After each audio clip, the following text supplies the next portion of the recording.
নমস্কার বন্ধুরা, ভিলেজ মিল চ্যানেলে আপনাদের স্বাগত। আজকে আমি বাড়ির বাইরে চলে এসেছি। আজকে আমি কচু শাকের একটা রেসিপি করে দেখাবো।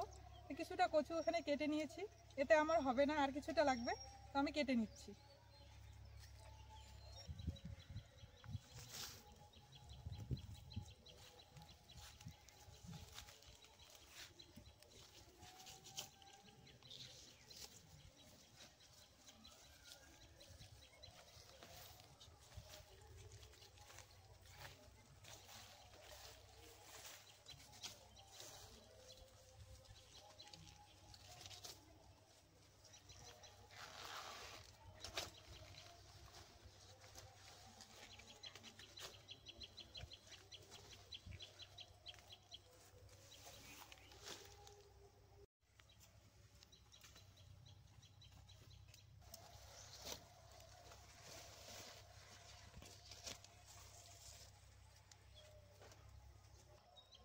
অনেকগুলোই কেটে নিলাম, এগুলো দিয়ে হয়ে যাবে আজকে রান্নাটা।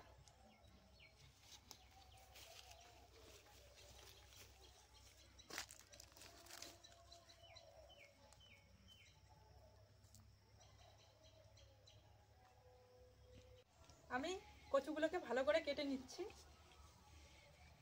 পাতাগুলোকে ফেলে দিয়ে আমি ডাটা দিয়ে শুধু আজকে রেসিপিটা করে দেখাবো। পাতা দিয়েও কিন্তু অনেক ধরনের রেসিপি হয়, আমি আপনাদেরকে অন্যদিন পাতার রেসিপি করে দেখাবো।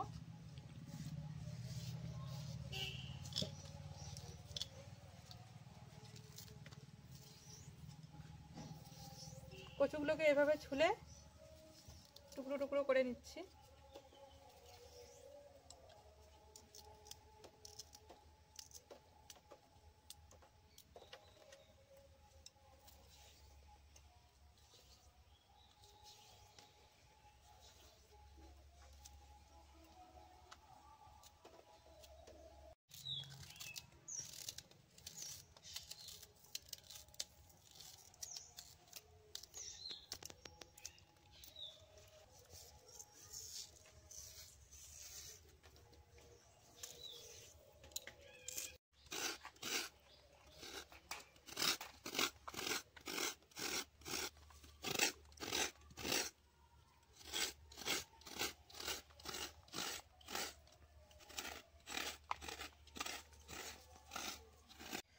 বন্ধুরা, আমি কচুটা ভালো করে ধুয়ে নিয়ে আসলাম, আমার উনানও ধরে গেছে। আমি কচুগুলোকে আগে সেদ্ধ করে নিব।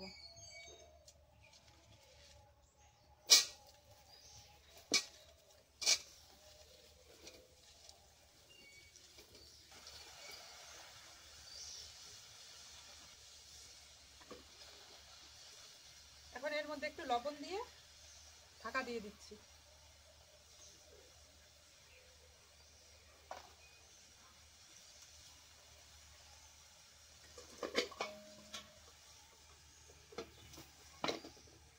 আমি আজকে মাছের মাথা দিয়ে কচু শাকটা করব। সকালবেলা বাড়িতে মাছ রান্না হয়েছিল, আমি মাছের মাথাটা আলাদা করে তুলে রেখেছি কচু শাকটা রান্না করব জন্য। আজকে আমার রান্নার জন্য লাগবে শুকনো লঙ্কা, তেজপাতা, গোটা জিরে, রসুন বাটা, কাঁচা লঙ্কা, ছোলা, সর্ষের তেল, লবণ, হলুদ, কোরানো নারকেল। আমি কিন্তু কচুটা জল ছাড়াই সিদ্ধ করে নিয়েছি। দেখুন কচুটা থেকে কতটা জল বেরিয়েছে, এই জন্য কিন্তু সিদ্ধ করার জন্য আর জল দিতে হয় না। আর কচুটা কমে কতটুকু হয়ে গেছে।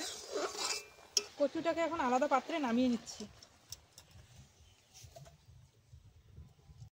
কচুর থেকে যে জলটা বেরিয়েছে এটা রান্নায় ব্যবহার করা যাবে না, এটা আমি ফেলে দিচ্ছি।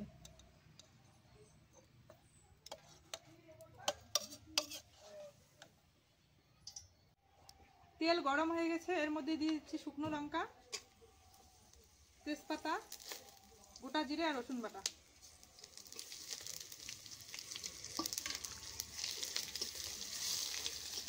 এগুলো ভাজা হয়ে গেছে, এর মধ্যে দিয়ে দেবো ছোলাটা।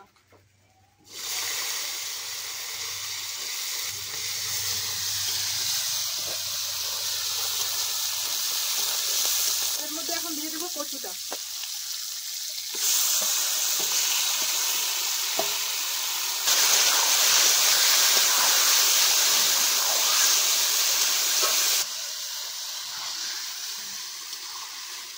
কচুটা আমার হালকা ভাজা হয়ে গেছে।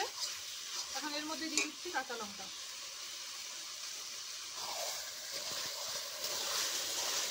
এখন দিচ্ছি কোড়ানো নারকেল।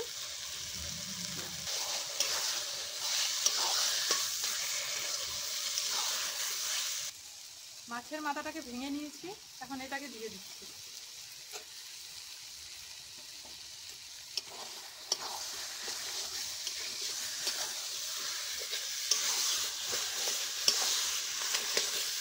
এখানে আমি দিয়ে দিচ্ছি এখন সামান্য পরিমাণে হলুদ আর লবণ। কারণ লবণটা আমি সিদ্ধ করার সময় দিয়েছিলাম, তাই জন্য অল্প একটু দিয়ে দিব।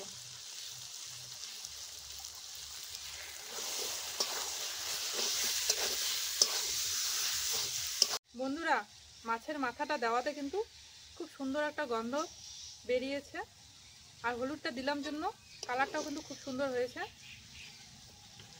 এখন এটা হয়ে গেছে, আমি নামিয়ে নিব।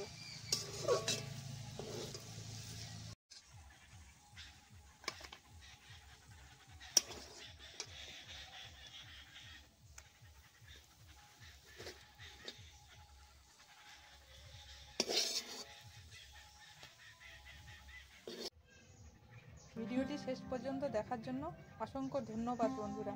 ভিডিওটি ভালো লাগলে লাইক, কমেন্ট, শেয়ার অবশ্যই করবেন, আর পেজটি ফলো করে আমাদের পাশে থাকবেন। ধন্যবাদ।